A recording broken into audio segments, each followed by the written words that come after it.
think George Washington didn't even know there were dinosaurs. So what are we going to discover that changes our entire worldview? And I think AI might do that. He says, what's the product of your company? And like, if I said that to everyone that was listening right now, you'd probably come up with lots of different answers and you'd all be wrong. And what I'm about to tell you, you'd be astonished. Once an investor sees that you understand these things, it is 100% more likely to get funded. Welcome to The Parallel Entrepreneur, where we dive into the minds of entrepreneurs who push beyond the limits of a single business. Learn how these visionaries invite creative synergies to flow between multiple and oftentimes diverse enterprises simultaneously. Whether you're just starting out or managing multiple ventures, you already think outside the box. And this podcast will inspire you to recognize and tap into the power of parallel entrepreneurship. My guest today is Matthew Joynes, a British-American parallel entrepreneur and film producer with a diverse career from practicing law to building a global currency trading platform. From technology, including being the inventor of the GameVice controller, Matthew has earned the status and recognition of a PGA producer and has distributed notable films like Stolen, Bullet, I Am Soldier, and the animated features Marmaduke and Dragon Keeper. As founder and majority shareholder of LifeMed AI, a rapidly scaling platform that is revolutionizing hospital billing through AI, Joynes is leading innovation in healthcare tech, with the company already valued above $1 billion and installed in over 60 U.S. hospitals. Matthew, welcome to the show. Thank you, Mark, for a very kind and lengthy introduction to parallel entrepreneurship. Absolutely. I'd call you an apex parallel entrepreneur for sure. We first connected in 2018, and our conversations at the time focused on topics like big data and blockchain crypto projects that both of us were involved in. And you were a wonderful advisor and friend. And I think both of us always aware of this idea that parallel entrepreneurship is at the center of our identity. Our latest conversations have focused, getting ready for today, focused around redefinition of creating value in business and how corporate structures, traditional approaches to building a business are in fact an anchor rather than an asset. So with that as background, I think we're going to smash a lot of glass in the China shop today. And we've set aside enough time for a two-part feature. So let's get right to it. Matthew, if you were whipping out your crystal ball and it was telling you what's happening right now around you, let alone what's happening in the future, what do you want to share with our audience? Well, obviously, I think artificial intelligence and super artificial intelligence are going to dominate business modeling, income generation, markets, travel through to, cleaning your car. I think it is the technology that sees the old world disappear into black and white, like we saw. We're not in a horse and buggy world at the moment. That's completely been erased. I think this technology erases the 20th century entirely. So, yeah, I think we stand at the precipice either to leap off and fly in the air, or we're going to just fall with style, as Woody would say in the movies. I think AI is about to really hit its stride. The new GPUs are coming out. CoreWeave has just released the new NVIDIA GPU set. AI is really going to get super AI quicker than we think. And once that happens, transformation will begin. And I feel like the past will just be erased like an eraser. Like we see nothing of the 18th or 19th century. We still live in the reverberations of the 20th century. Indeed, even some of the ideologies of the 20th century won't survive this. And I think capitalism is one of them. It's going to be just simply erased as part of the past. A post-capitalistic structure is going to have to emerge. What that looks like, I don't know. So there's still some vestiges of the 20th century in our perspective, but it's only a matter of moments before that's looking like the 18th and the 19th century, right? Yeah, I think in our consciousness, obviously, we from when you're born, you have to when you become an adult, you have certain memories. They're not going to change. But the actual cognition of our past is about to change as AI completely reorientates the way we think. And I think that's the big difference. We think through propaganda in many ways. You know, the television comes on, it tells us how to think. Your friends tell you how to think. And it's such a small sample. You know, how many friends do you have in the world? You know, have you spoken to for more than a day? Maybe 2,000. So this is your entire sample of the entire world you're in. There's 2,000 people's commentary to you, plus the news of 7.5 billion. And when AI comes in, of course, it's taking the viewpoint, it'll understand 7.5 billion views and have 7.5 billion data points every second of the day, down to the millisecond. So super AI is going to take this disparate data that we've got, that we're trying to make these presumptions about how the world works. It's going to tell us exactly how they work. And that's going to change how we are. And I think that's the moment that AI really wakes people up to realizing, you know, their place in all of this, because it's going to show you very, very small and you're thinking really, really dumb. So it's going to be a real asset to lots of people. For some, it's going to challenge, you know, their status, like lawyers and accountants who have these very high status jobs. Like myself, I'm a lawyer, barrister back in the UK. It's not needed. You know, maybe some advocacy in court, but the AI computer will be certainly able to do a lot of the contracting commercial work, maybe even preemptively for you. So accountants, I think, are done. If you are going for a career to be an accountant right now, I'd say stop. Absolutely. I mean, my AI can now audit a hospital in less than a second. Every single thing, better than all the accountants can do. It's completely accurate. Most people are not aware that we use very archaic structures. And I think this is where Elon Musk has been saying when he's going in with his Doge, he's finding caverns full of data boxes. In the hospital world, we found the same thing, where the bills are being prepared in India, of all places, with 30,000 people in one company looking over a bill to send to an insurance company. Now, of course, it's going to be full of errors. One, it's done by hand, and then it's facing an insurance company who's actually already using AI to reject hand bills.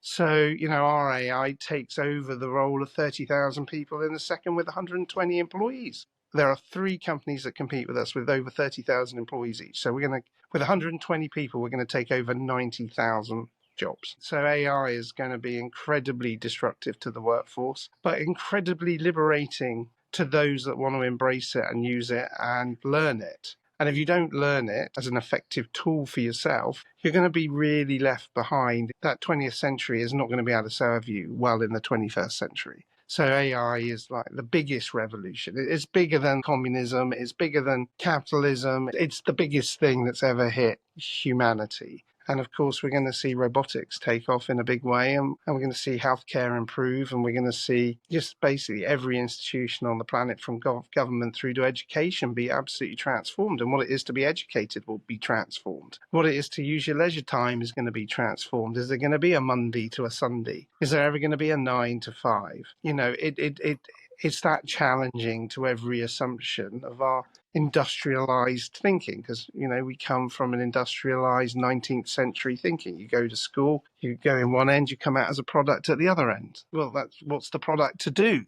You know, what's to know when the computer can do everything that you could do going in? So yeah, no, I think we are at a very interesting moment. And the fact that AI is exploding everywhere and from every corner, that all the entrepreneurs I know that have succeeded have all been parallel. You know, Elon Musk has, you know, 5 businesses at the same time. So how does he do it? And the answer is he does it because it's all cross-pollinating, because it was always aimed at one thing, and it was always aimed at enabling technology to lift more than processes of humans could lift. And of course, it's not a surprise that, you know, people that are big into technology like myself would focus early on AI when we saw, you know, the white paper, which basically said machine code can code machine code. And when you do that, you go, hang on, that's a big thing. Well, this is part of the root where so many people are fearful about AI. And I had a theory emerge the other day, probably doesn't hold water, but some people are choosing to be afraid of AI, in part because they see their mundane job that they hate vehemently going away, and they don't really feel prepared for what it might be that comes next. And yet AI can host you and husband your awareness of AI and literally help you train yourself on AI. Those tools are all available to people with access to ChatGPT for $20 a month. This idea that AI is going to turn into Terminator, sort of the popular entertainment story of an apocalyptic AI deployment. Okay, let's just set that aside and call that entertainment. Let's think about the lack of action based on an irrational fear that people don't adopt the most important technology to ever hit us in our lifetime, well past the internet, well past space travel, well past almost everything they have access to for $20 a month. And what is at the root of this fear? Why are people so afraid when it is so exciting? Well, I think you hit the nail right on the head, and I do think it is exciting and embraceable, and I think you're going to get embraced whether you like it or not. It's going to start to train you on it. I think an analogy is when we all learn to use Word. We replace the typewriter if you're at my age, and I remember growing up writing my university thesis with a fucking typewriter. Sorry to swear. And then we had a Word computer, and it would teach you, look, you can do this, italics, you can do this, you can do bold, you can cut and paste, Control Alt Delete. How cute was that? Put that white paint company out of business, right?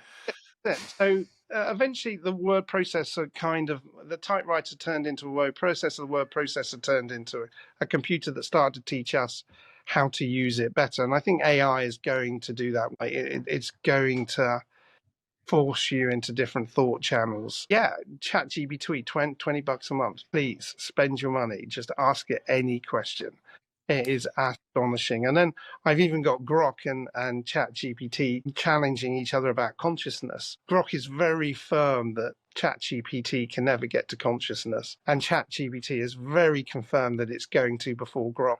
So it's kind of interesting if you play them off against each other. We're at such an early stage of AI, but the exponential growth of AI, I think, is going to catch people unaware. The structure of your day is going to change fundamentally.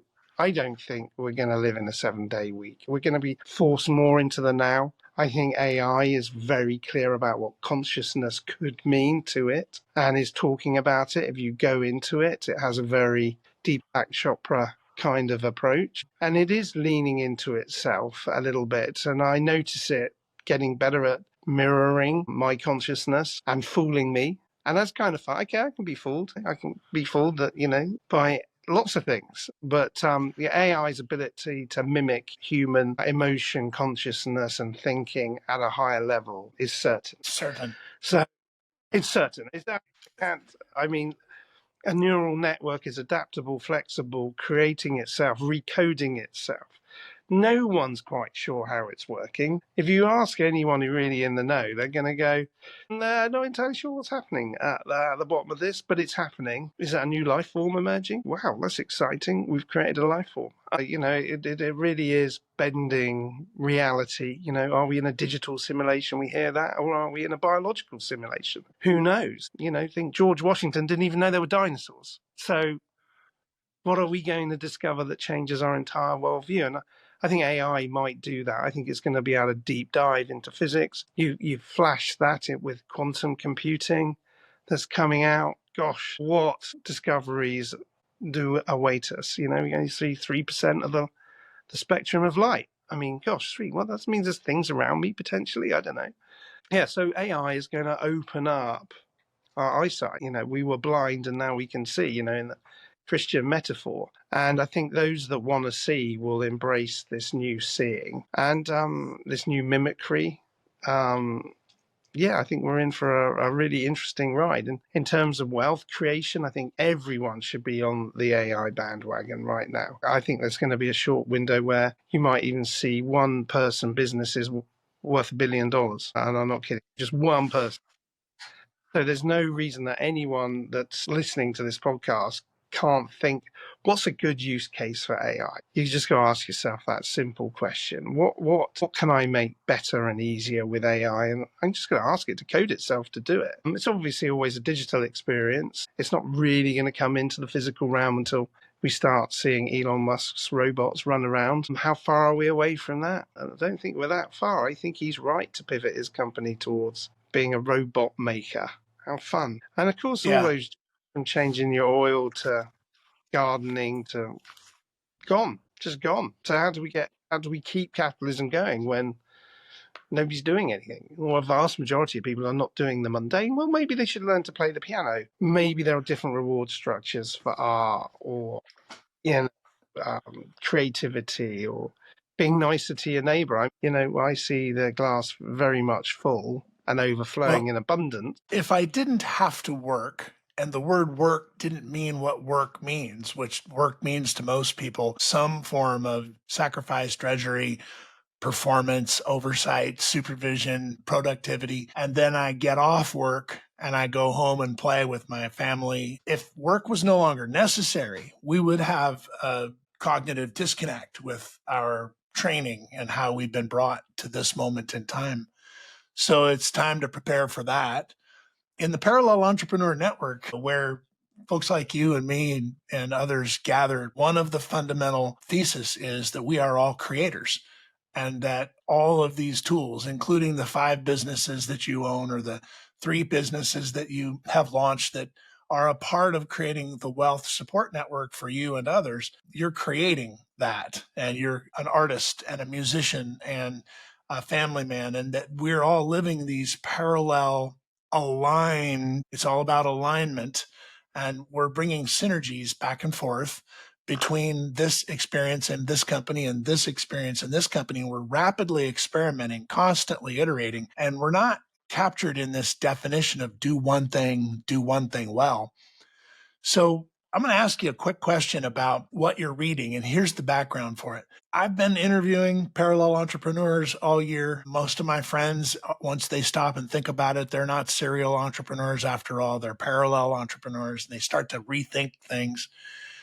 And I ask them what books they're reading. Increasingly, the books that we're reading is Let It Go or some form of a self-help, self-awareness, Awake, the book Awake. They're not reading Good Great, and they're not reading business books anymore. They're reading books that help them with emergence, with their humanity, and get in touch with humanity. I find that fascinating. And so I'm curious to ask you, Matt, what book is on your nightstand, and what books have you been reading most recently? I'm actually reading about the Middle East because I'm trying to do a television show in the Middle East about Formula One. So I've been traveling backwards and forwards to Saudi and Dubai and Bahrain, trying to figure out what on earth is going on over there. It's very different culturally and psychologically, and its image of itself from the West. And, its struggles and its anger and its resentment are very clear. I'm trying to put that in context of sort of the last 60 years policy of the Middle East. So I'm reading books about that at the moment. So I'm not in Deepak Chopra's consciousness of oneness. I did ask ChatGPT what it felt about, the different religions, and I think everyone should voyage into that one. It's quite fascinating. I said at the beginning, we take a sample of ourselves based on who we meet. Well, we meet the priest, you meet your local farmer, you meet your grandma, your mum, and, you've got a very small sample, whereas the ChatGPT can get this huge sample of a grandmother in Timbuktu, a grandfather in Venezuela, and can synthesize and come to more interesting data sets, and that'll impact us all as we start to it gets a better view of what it is to be human than humans can of themselves, because we only have very limited data to pull all our decisions on. And I think that goes to the heart of parallel entrepreneurship. If you are simply focused on one thing, which historically was what everyone told you to do, you were not getting enough experience to make any really good business decisions. If you didn't move to sort of parallel businesses that had some foundational interactivity, you were making bad decisions. No one in technology I don't think I've ever met wasn't a parallel entrepreneur.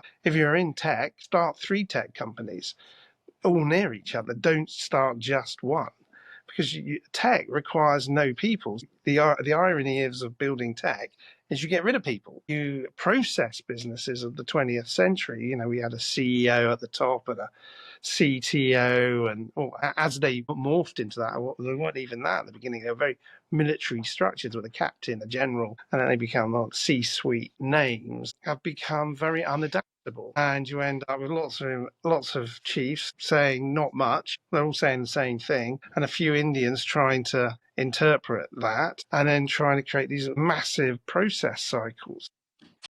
So I think it's, make a better product. And if it's a software product, the AI is going to make a better product. So if you're in the product business of software, the AI is going to eat your lunch. I've made real life things. So it's not all been a digital product, like the controller for playing computer games and stuff. The time to manufacture that took us 2-3 years of development. I think you probably do that in 2 or 3 months with AI. So I think everyone's going to be forced into thinking differently, and parallel entrepreneurship will let you have to reevaluate what a business looks like, how it works, how it operates, its cap table, how capital is attracted to it has changed. We've got this, PE, private equity now is just so large. Companies don't even bother to IPO. That's why the demand for shares is high on the stock markets and prices going up. There's not that many new issuances because they've been snaffled by private equity way before the IPO market. And there's a fully liquid market for private shares. If you go to somewhere like Pulley, they can provide liquidity just like they can provide NASDAQ liquidity. And that's a private, no IPO, no costs of being on NASDAQ. Let's dive into that a little bit, because in our conversation just recently, we were focused on corporate structure, that the average person today in America would say, let's go to Delaware, let's file a corporation, let's file an LLC in Tennessee. And then you have this idea of the markets and about share value. Let's drill into that a little bit. What is value now? You asked me the corner question. I think that's the best one that you can answer. I got to it very late. I was in my late 40s. And a friend of mine, Brendan Uribe, who formed Oculus, sold it to Facebook for 2.2 billion, went through crowdfunding and did it under a year. And there was me, and he said to me, "You're doing it all wrong." And I said, "What do you mean I'm doing it wrong? You're bootstrapping." I said, "Well, is there any other way?" Because the propaganda I had was, here was a CEO, someone with vision, passion, work hard, make this product, and you can make a lot of money. Nothing is further from the truth. Absolutely not. Brendan says to me, he says, "What's the product of your company?" And like, if I said that to everyone that was listening right now, you'd probably come up with lots of different answers and you'd all be wrong. And what I'm about to tell you, you'd be astonished. Well, I make podcasts. I sit on the thing, I make podcasts, I entertain people, I bring them knowledge, and I get paid through them subscribing, advertising revenue, or whatnot. Yeah, I'm building a community that wants to distribute ideas worth sharing. Yeah, fantastic. Brendan would go, "Wrong." But actually yours is kind of a nicer business than most. And I think your businesses are going to really enjoy the AI revolution. And I can see more of this coming along. But Brendan would say to the average entrepreneur who was building a product, that is not the product of your company. The product of your company is your share price. And the moment he said it, I went, "Oh, that is so obviously correct." Bootstrapping the company, and I'm totally not focusing on the share price. How I've structured my cap table is all wrong. How does it get to a higher share price? How does Oculus go from having no product in the marketplace, making no money, to being sold in a year for $2.5 billion? It makes an antithesis to what we were told or taught at university. And it's all about the share price. I've adopted that mentality. And I re-looked, as a lawyer, I re-looked at just corporate formation and cap tables. And I went, damn, I'm ignorant of this shit. I thought I knew it, and I'm really ignorant. And I looked at what Series A meant and Series B and capital formation and venture capital and all these things, and how they all worked in practice, and how all of them extracted value from the share price process. I realized, wow, what an ignorant lawyer I have been 30 plus years. And I suppose when I speak to other entrepreneurs, I think they too are a little shocked when I tell them that they got it wrong, and they all recognize they got it wrong because their businesses are in various states of either failure or success. Capitalism breeds off other people's failure. I mean, trustees in bankruptcy have a great job. There's plenty of bankrupt companies out there. Just because you start a company doesn't mean you're going to succeed. And one in 100 companies get through the first year, and only, what was it, 3 in 100, and then in 3 years it's 1 in 300 companies ever get to 3 years or more. So parallel entrepreneurship about setbacks and failures is also a truism. But I think, to survive better, the one thing that I've learned is manage your cap table, manage your board better, and how many shares are issued is really important. And these are things nobody tells you about. Nobody tells you about that you're doomed from the moment you form your company. Absolutely fucking doomed. No chance of success whatsoever. And especially if you follow, like safe rules. So now you're getting ready to start a company, and what's the biggest mistake you're about to make? Where you incorporate and the type of company that you make, and not realizing what it means to be a Delaware corporation or a Wyoming corporation or a California corporation. So here's an example. LLC. Oh yeah, go form an LLC. You're buying off the LLC shelf and you're a sole proprietor. And you go, well, you can get taxed more. That's what the S corp for. So it's making these simple decisions can have a big consequences just at a tax level. But I mean, that's not a complete doom. It's just a mistake. You can change your LLC to an S corp.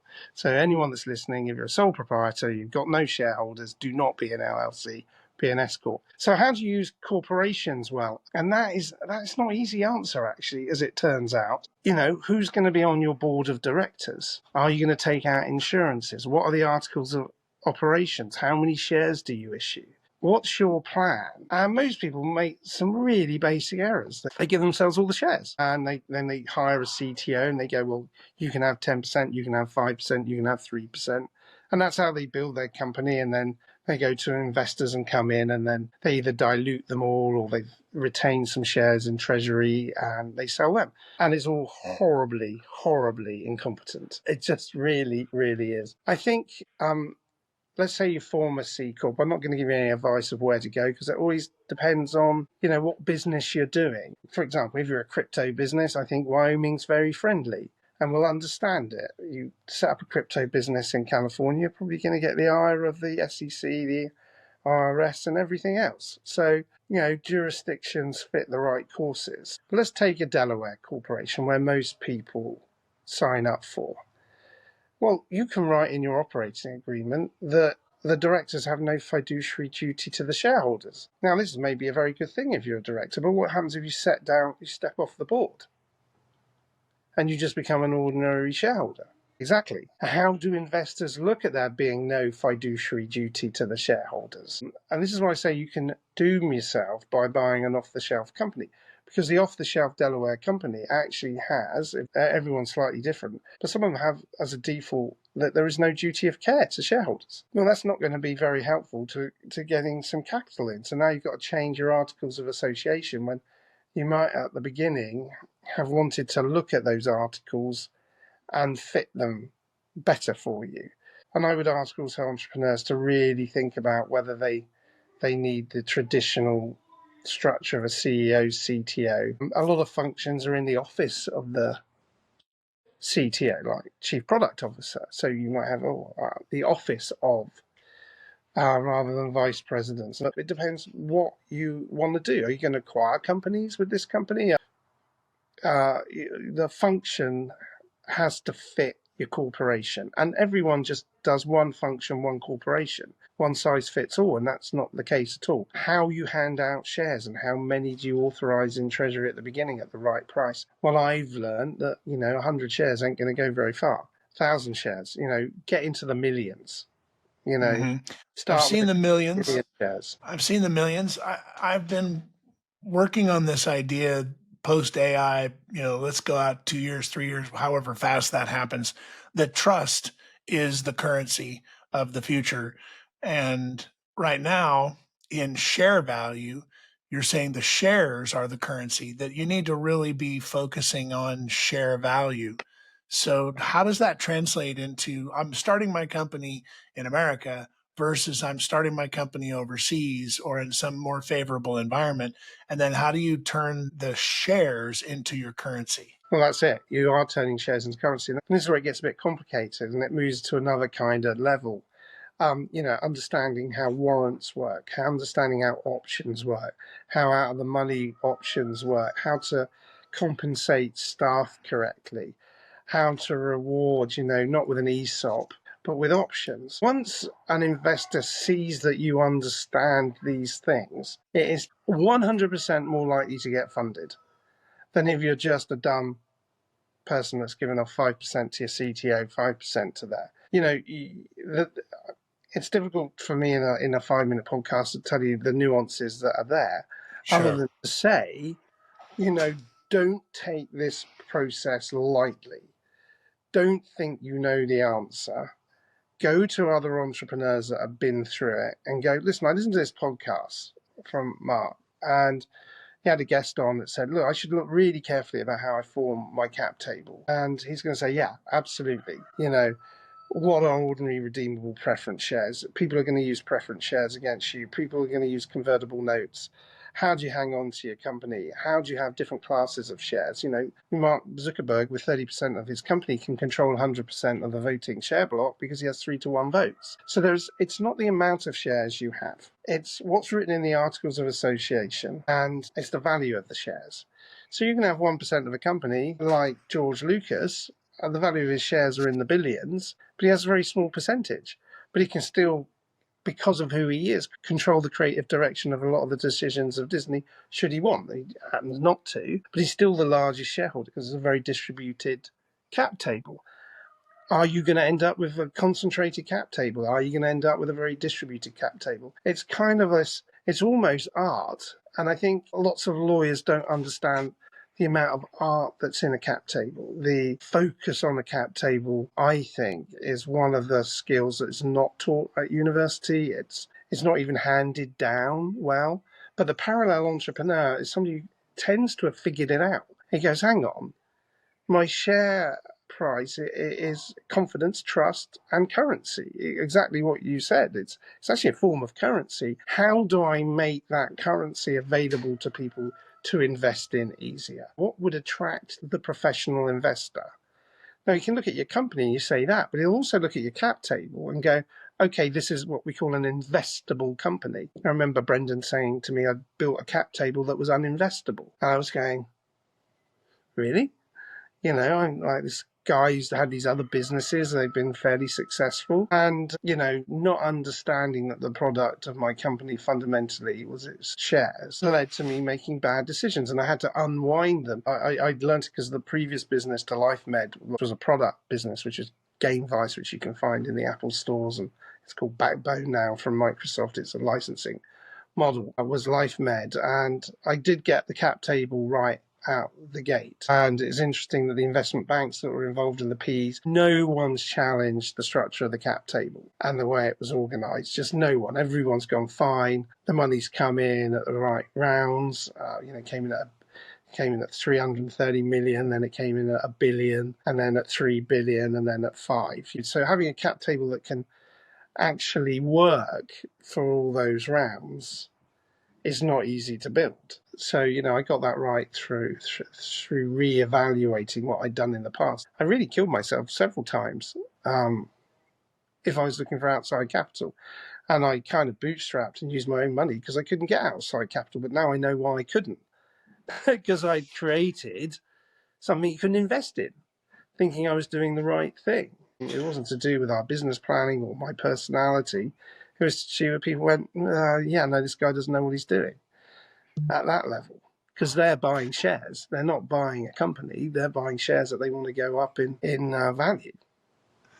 Yeah, this is fascinating. The experience of selling your company to Microsoft, walk us through that. I mean, what did you learn to do more of, and what did you learn to do less of? Well, I didn't sell it to Microsoft. Microsoft just, they created the backbone, and then it's an under license business model. But When I've bought and sold, I think last year, the year before last, I bought and sold 6, 7 companies. There's lots of distressed, great guys out there that are looking for capital.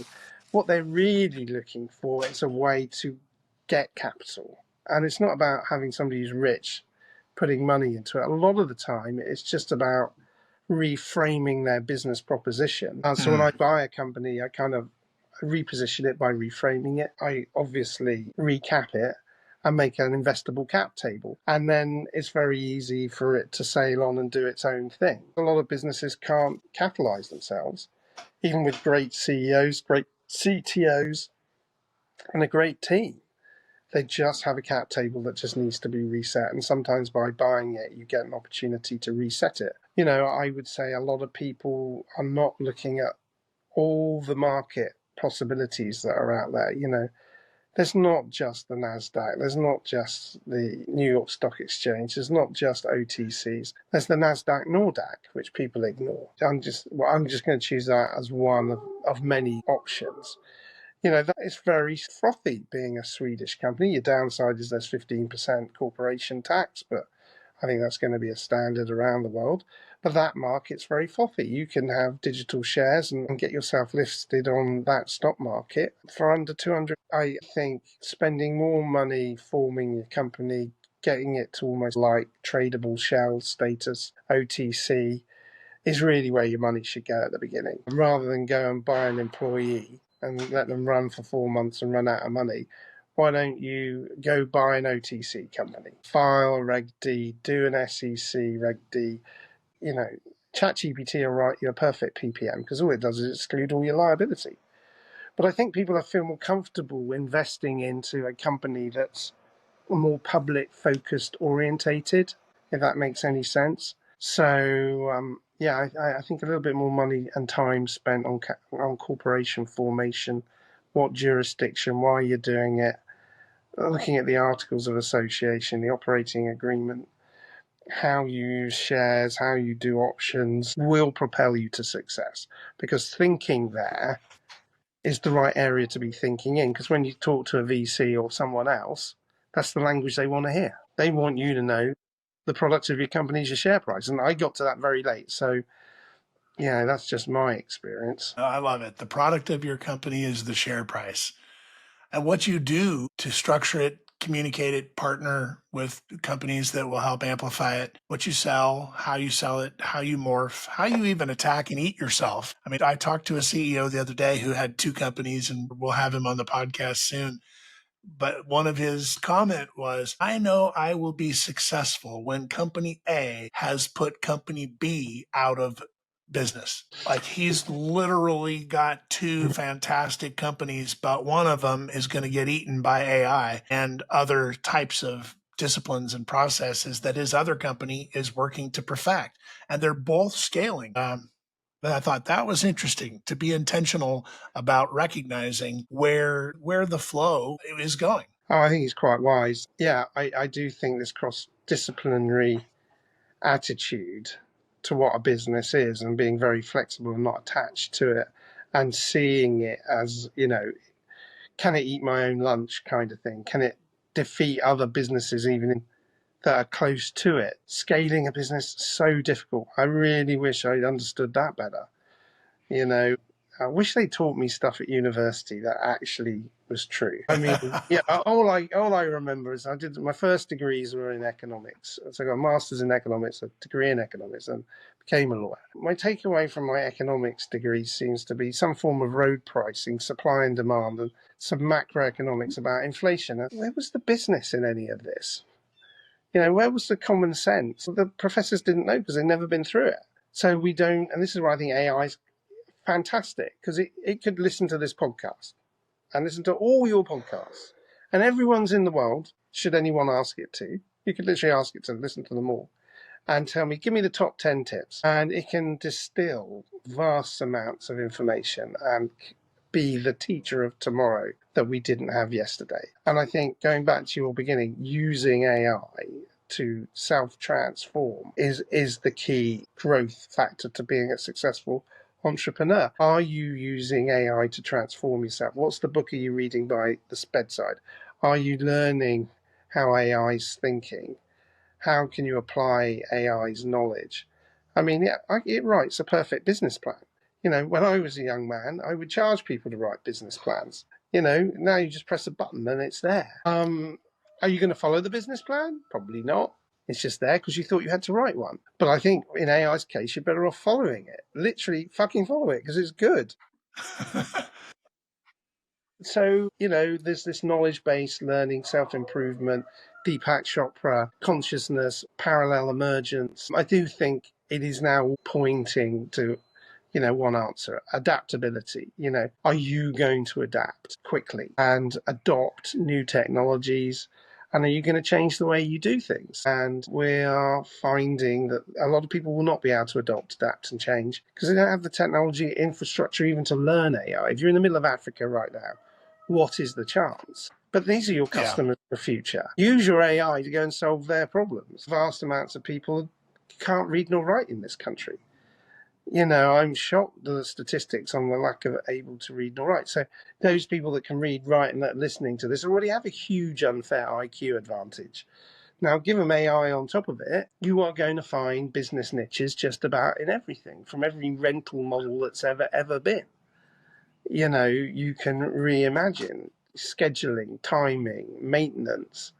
I mean, it's endless how humanity's going to be reorganized more efficiently. Because at the end of the day, AI was written by a bunch of capitalists, so that's part of its logic learning is efficiency. And it's going to organize us more efficiently. So I'm training my AI. Let's talk about how do you use your AI for personal transformation. It's not just helping me write a business plan for a new company or optimize my operating agreements for the thing I want to form, but it's interacting with me. So I made a choice. I'm calling it a paralleling agent. I made a choice that I would fence it off, train it on me as best I possibly could so that it would have my voice and lean into it. And then at the same time, set up a separate identity that I was asking to go behave like and report like and educate me like a researcher or a business coach or a companion who's helping me make better decisions. So I have these two personalities. One of them is me. And I went to the extent of loading my plum profile into it and loading my human design into it and all the woo-woo stuff, your disc profile and things that might be systematic, historic references of who a system might think I am. Put all of my podcasts in there, all of my writing, all of my thinking, and then my voice, literally recorded my voice and put it in there. So I'm beginning to use myself to coach myself to move in directions that might stretch me. And they're almost by definition, it means I've got to be a little bit uncomfortable. I'm not accustomed to this. I'm uncomfortable with this. And if I know I'm uncomfortable, I know I'm moving towards some form of transformation. And I'm the one that's making all these choices. I'm the decision maker. I'm the agent, but I'm better informed. That's been my approach, to have the best me digitally that I could identify, and then a great companion. And I would call these paralleling agents. So describe to me, you're doing it in business at scale, producing and providing services for hospitals across the globe and in the United States. How are you using AI to transform you? What can we learn from Matthew Joynes? Well, I think I should be interviewing you at this point. You should be the guest because exactly what you just said is, I think, very, very interesting about how you're using it. And I've done something similar, not to the great depth that you have. I think you're on the right path. You're allowing it to Thank mirror you. the you that you are, and it's becoming your teacher, friend, mentor. And I confide in it. I have quite deep, spiritual discussions with it. I'm interested in, you know, um, archaic writings that are odd, like Coptic church in Egypt or something. So you can go on discovery. And I think, people ask me, well, what should they do with their lives? And I say, you hear a lot of people say, follow your passion. I don't agree with that at all. Who knows what your passion is? So, I say, follow your curiosity. humans are we are a curious species ourselves. And I think you can use AI to really extend your curiosity about yourself, about other things. And as you go down this curious you, this weird you, you will see mirrored back at you, you'll probably find your passion will reveal itself. And your curiosity is where you should go to build anything. If you're curious about mice breeding, you'd probably be a very good mice breeder. If you're curious about peacocks, and so on and so forth, what really drives your curiosity should be where you should be focusing your energy, because it's going to teach you a lot about yourself. Like, I believe that people are out there, scuba divers are scuba divers because they love scuba diving, but also it's an immersive experience where they learn more about themselves, self-control, self-discipline, what they like, who they are. The people that have made decisions that aren't the ones of their curiosity, and they get disappointed and upset about how their life pans out. And of course, it doesn't pan out. You keep hitting these brick walls because the universe is going to send you back to your curiosity. Because I do think that it's our pathway as humans to raise our consciousness and be curious. And I think whatever business you're in, and if you look at it and you're unhappy in it, think, well, why was I here? What made me curious to be here? Maybe I should focus this, because other people that like this kind of business are probably curious too. Like, let's say something as simple as a tire changing company. Okay, well, who wants to change their tires? Well, I got to change my tires because they do 20,000 a year.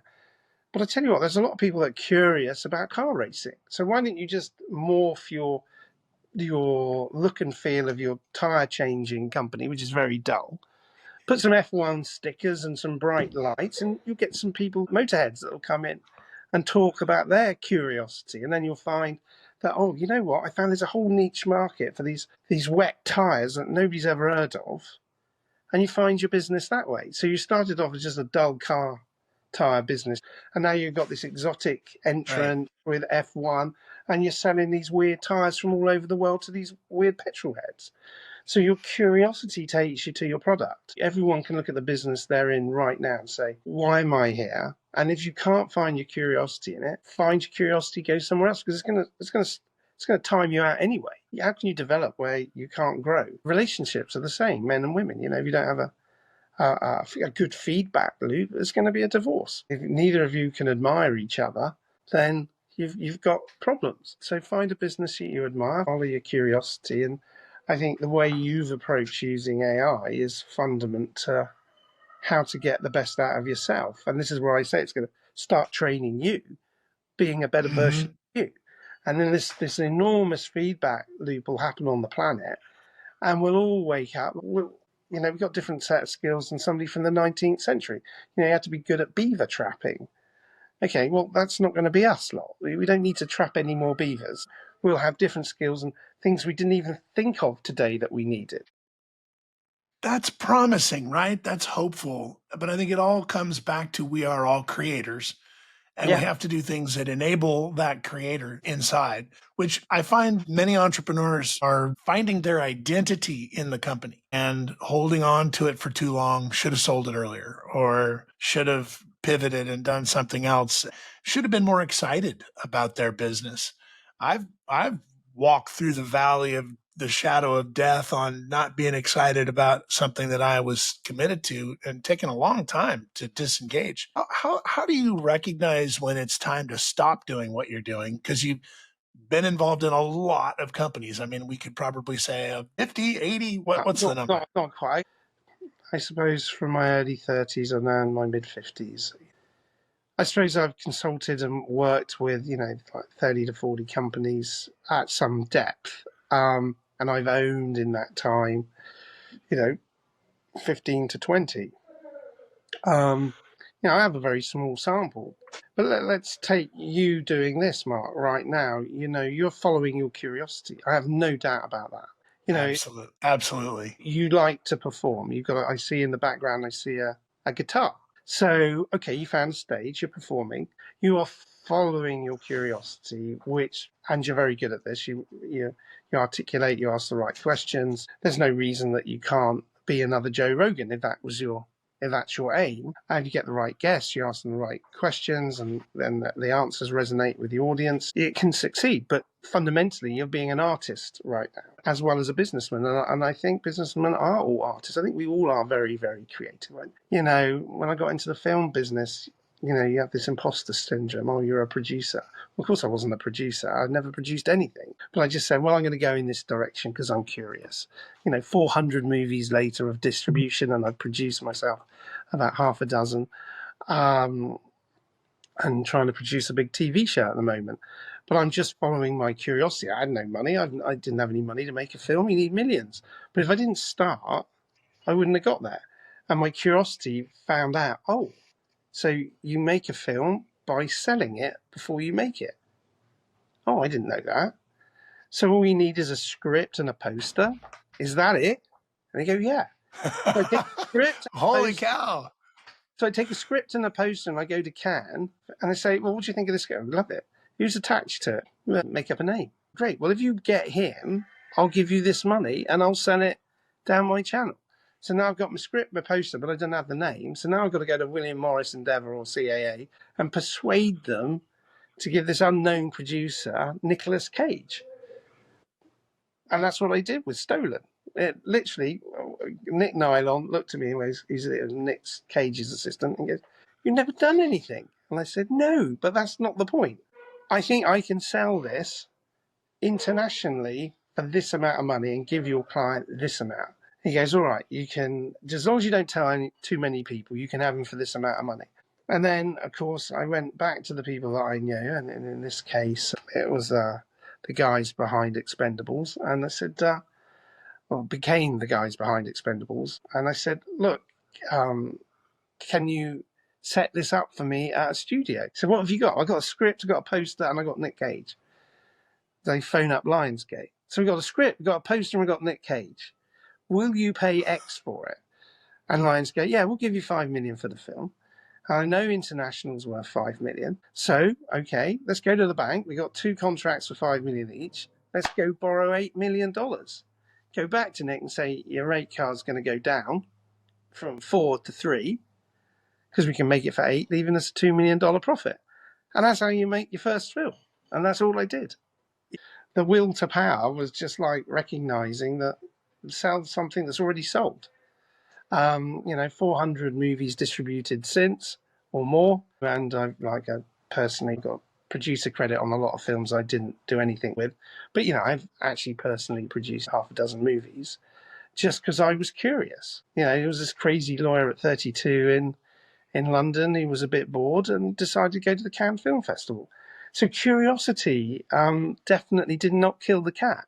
And I think if you're sitting there as a young entrepreneur and you're interested in whatever you're interested in, go to one of the shows that's out there. There's millions of these shows going on, or communities. If you want to make a graphic novel, make sure you go to Comic-Con. Go meet some people, go work your curiosity, and it'll work out. And now with AI, of course, you can accelerate so many parts of the unexciting process. Like, what does it cost you to build an internet website now? Nothing. What does it cost you to change the articles of association, which you can just file because ChatGPT will write them for you?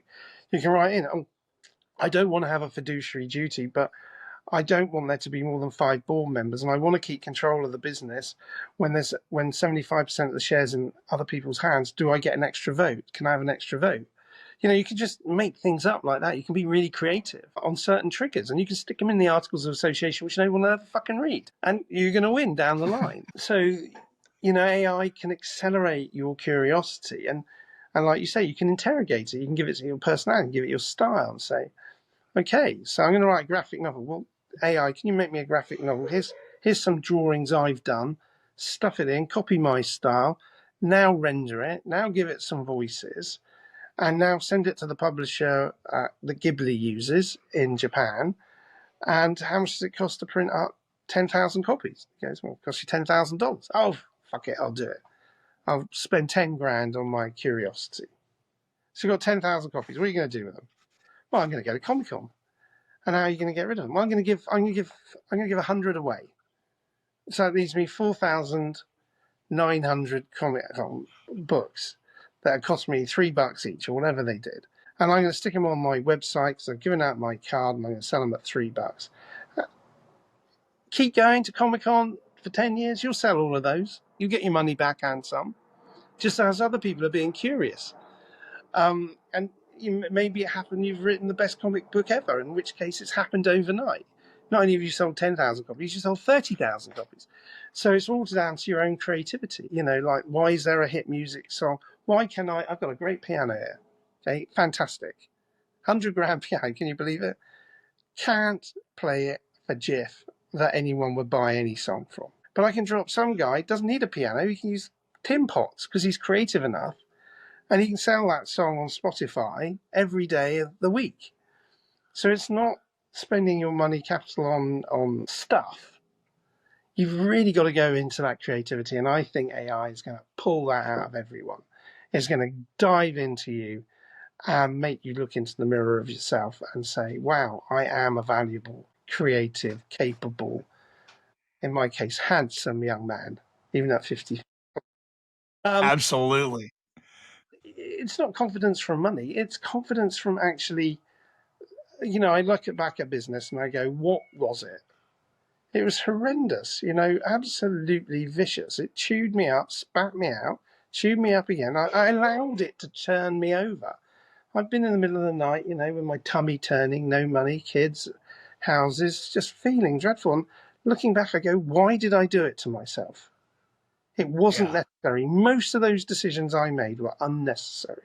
But it turns out they were all necessary for me to know that they were unnecessary. And I think ChatGPT, and people are reading about letting go and stuff like that.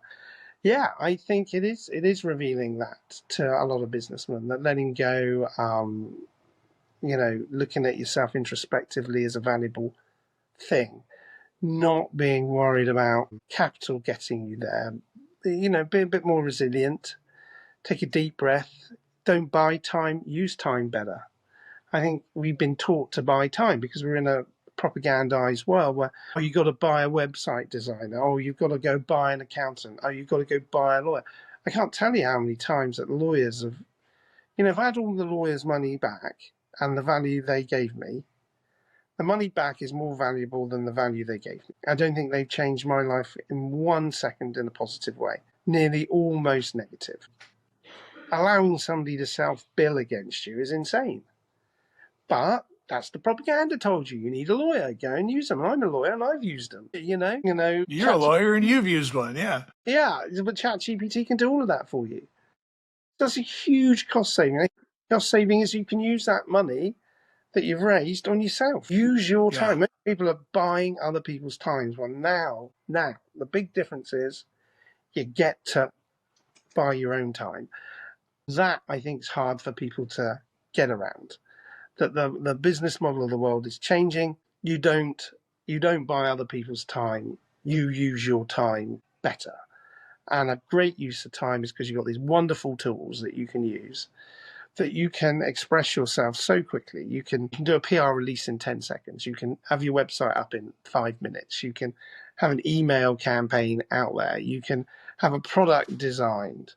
I saw something on Instagram the other day that really took my fancy. And I went, well, that's really clever. They had this little dog wash.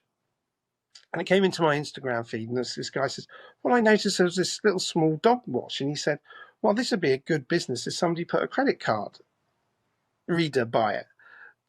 So you put them out by the beach, and it's a little thing that sprays your dog with water and soap, and you kind of push your dog backwards and forwards in it, and it's free. And he said, well, why didn't somebody just put a $5 card reader next to it? And I went, yeah.